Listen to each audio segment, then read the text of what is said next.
अस्सलाम वालेकुम। आप सभी का खैर मकदम है आपके अपने YouTube channel SKN Urdu literature पर। आज की वीडियो में हम पढ़ेंगे क़वाइद। ग्रामर पढ़ना है उर्दू का, और ग्रामर सभी एग्ज़ाम्स का हिस्सा है, चाहे वो TT हो, महाराष्ट्र सीटेट हो, वहाँ भी पूछा जाता है। इसके अलावा वहाँ टेट में भी आएगा ये, और नेट में भी आता है। कुछ क्वेश्चंस बनते हैं इस इल्म सर्फ नहू से, इस तरह से। और दूसरा TGT में भी आता है। इसके अलावा दूसरे अदर स्टेट लेवल के एग्ज़ाम्स में भी हेल्पफुल रहेगी ये वीडियो।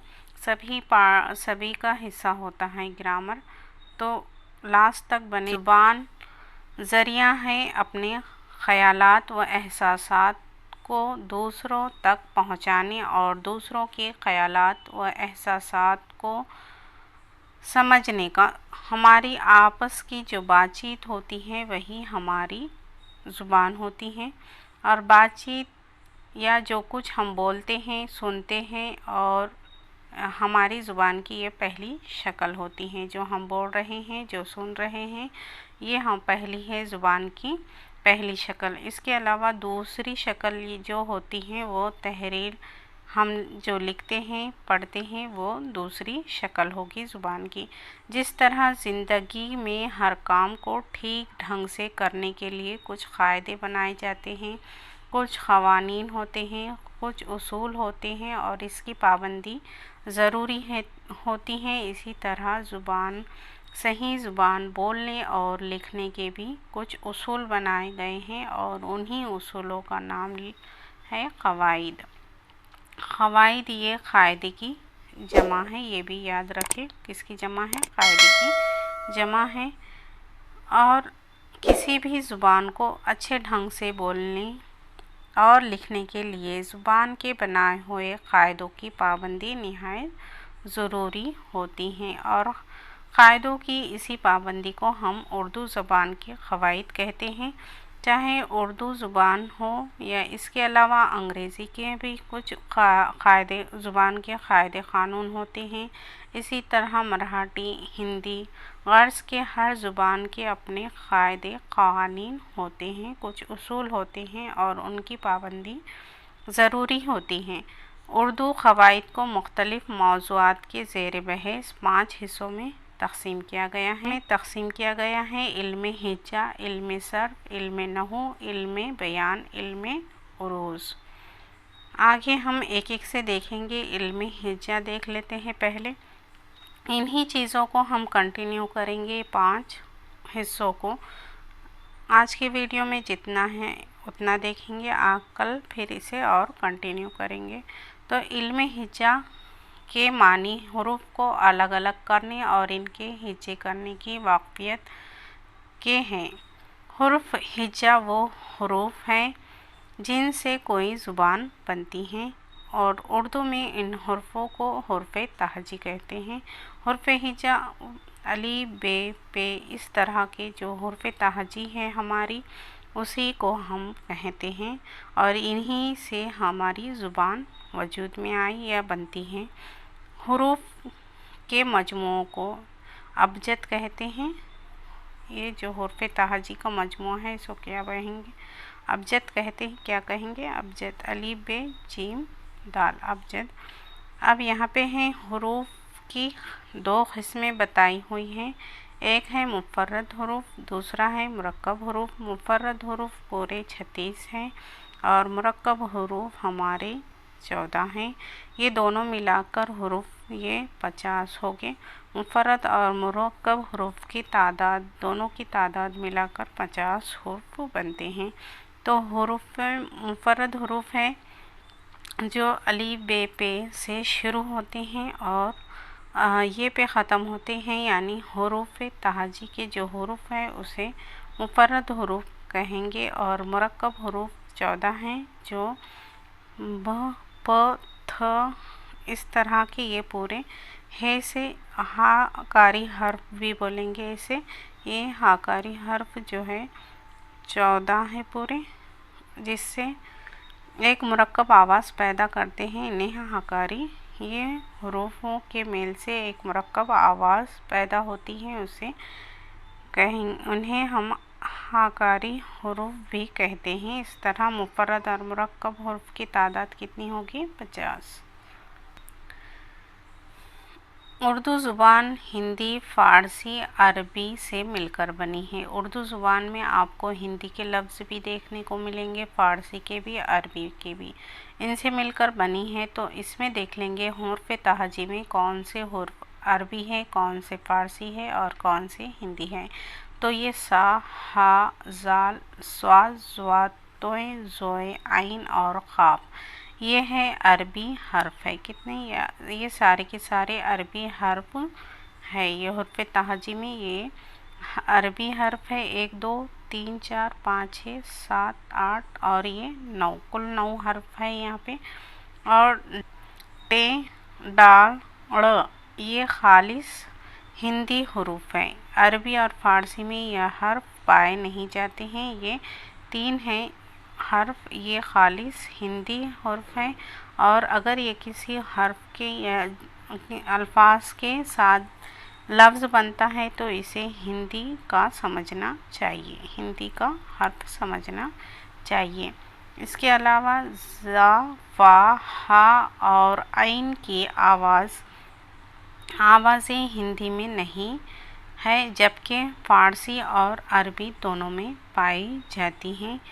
सा ये खालिस अरबी और हिंदी में इस्तेमाल नहीं होता। ये फ़ारसी लफ्ज़ है। कौन सा लफ्ज़ है? ये फ़ारसी ज़ुबान का हर्फ है ये सा। अब एराब देख लेते हैं। एराब यानी ज़ेर ज़बर पेश और जज़म जैसे लगता है उसे बोलेंगे हम। और आप इन चंद अलामतों को कहते हैं जिनके ज़रिए हुरूफ का आपस में मेल होता है या एक दूसरे से जुड़े होते हैं। एराब की गलती से लफ्ज़ अपनी सही जगह पर ना रहकर कुछ से कुछ बन जाता है, इसलिए एराब का इल्म और इनके दुरुस्त इस्तेमाल उर्दू ज़बान का बुनियादी हिस्सा है। इन्हें एराब की मदद से, जिनका ज़िक्र आगे किया जाएगा, अल्फाज के हिज्जे किए जाते हैं। तो एराब जो है ज़ेर, ज़बर, पेश और जज़म एक जैसे हैं, जबकि मद, तशदीद और तनवीन अलामतें कहलाती हैं। ये तीनों को हम बोलेंगे।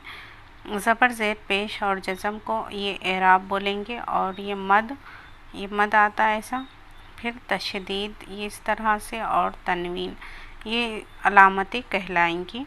ज़ेर, ज़बर और पेश में से हर एक को क्या कहते हैं? हरकत कहते हैं। जिन हुरूफ को इनके ज़रिए हरकत होती है इन्हें मुतहर्रिक कहते हैं, मुतहर्रिक हुरूफ कहेंगे। और जिस हुर्फ पर कोई हरकत नहीं होती वो साकिन होगा। ज़ैल में एराब और अलामतों को अलिफ के साथ दिखाया गया है और इनकी तारीफ़ भी बयान की गई है। तो हम ज़ेर, ज़बर और पेश की तारीफ़ देख लेते हैं। उसे अरबी में क्या कहा जाता है ये भी देखेंगे। और जिस ज़ेर, ज़बर, पेश के नीचे अगर जो हुर्फ के नीचे लगता है उस हुर्फ को क्या कहेंगे ये भी देखेंगे। तो ज़ेर रहेंगे पहले, ज़ेर जैसा ये अलिफ के नीचे ज़ेर लगा, इस ज़ेर के मानी है नीचे के, ये तिरछी लकीर को ज़ेर कहेंगे हम। और अरबी में इसे किसरा कहते हैं। अरबी में ज़ेर को क्या कहा जाता है? किसरा। या किसरा किसे कहा जाता है? तो ज़ेर को कहा जाता है अरबी में। और जिस हर्फ के नीचे, यह हर्फ के नीचे जैसा अलिफ के नीचे ये हर्फ के नीचे ज़ेर होती हैं उसको मकसूरा कहेंगे। तो इसे मकसूरा या मकसूर कहते हैं। जैसे दिल, ये दिल, और लाम, गिन, इसे कहेंगे मकसूरा। ये लफ्ज़ को क्या कहते हैं? मकसूरा कहेंगे। ज़बर ये ऊपर लिखा जाता है, किसी भी हर्फ के ऊपर ये तिरछी लकीर में होता है और इसे ज़बर कहेंगे। और अरबी में इसे फ़तह कहते हैं। फ़तह इस तरह से भी लिखा जाता है। और जिस हर्फ पर ज़बर हो उसे कहेंगे है मफ्तूह। جیسے اسلم سلطنت مرکز، اس میں سین پر زبر ہے اسلم میں، تو یہ مفتوح ہوگا یہاں پہ بھی، اور توئے پہ اور میم پہ اور کاف پہ، تو یہ حرف کیا کہیں گے؟ یہ حرف کو کہتے ہیں مفتوح، یہ یاد رکھیں۔ اب پیش یہ اس میں اس طرح سے ہوتا ہے یہ، اور اس کو ادا کرتے وقت زبان آگے ہوتی ہوئی معلوم ہوتی ہے، اس لیے اس کو پیش کہتے ہیں۔ یہ چپ، بلبل، گل وغیرہ۔ جزم اس طرح سے ہوتا ہے، اس کا دوسرا نام کیا ہے؟ سکون ہوتا ہے، اور جس حرف پر جزم ہو اس میں حرکت نہیں ہوتی ہے، جس حرف پر جزم ہو اس میں حرکت نہیں ہوتی ہے، بلکہ اس سے پہلے والے حرف اپنے اعراب کے مطابق اس کے ساتھ جڑ جاتا ہے، جیسے مزدور، بردبار، فرصت، مقصد، عامل وغیرہ۔ ان الفاظ میں ز، ر اور ت، قاف، دال، لام پر جزم ہے، اور جزم والے حرف کو کیا کہیں گے؟ سکون کہتے ہیں، اس کا دوسرا نام ہے سکون جزم کا۔ مد دیکھ لیں گے، اس کے بعد لاسٹ ہے مد دیکھ لیں گے۔ مد کی اس طرح سے علامت ہوتی ہے، اور یہ مد کو کیا ہے؟ لمبا کرنا، اس کے معنی ہے لمبا کرنا ہے۔ جس الف پر مد ہو اس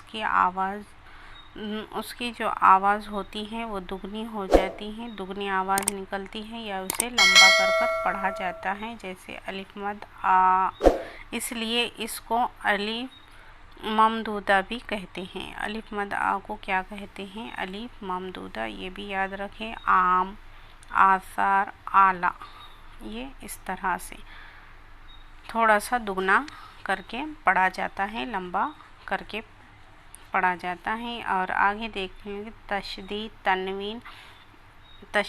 تنوین اور ساری چیزیں یہاں پہ واو معدولہ، واو مجہول، واو معروف، یہ الف مقصورہ، اور اس کے علاوہ جتنے بھی چیزیں ہیں وہ ہم کل کے ویڈیو میں دیکھیں گے۔ پھر کلمہ یا لفظ کی تعریف پر آئیں گے، اسی طرح سے تھوڑا تھوڑا کر گرامر کو پورا کریں گے انشاءاللہ۔ گرامر ہر ایگزامز کا حصہ ہے۔ تو ویڈیو اچھا لگا ہو تو آپ چینل کو سبسکرائب کر دیں، بازو بیل آئیکن پر پریس بھی کر دیں، اور ویڈیو اچھا لگا ہے تو اسے زیادہ سے زیادہ شیئر کریں، اور اس کے علاوہ ویڈیو کو لائک بھی کر دیں۔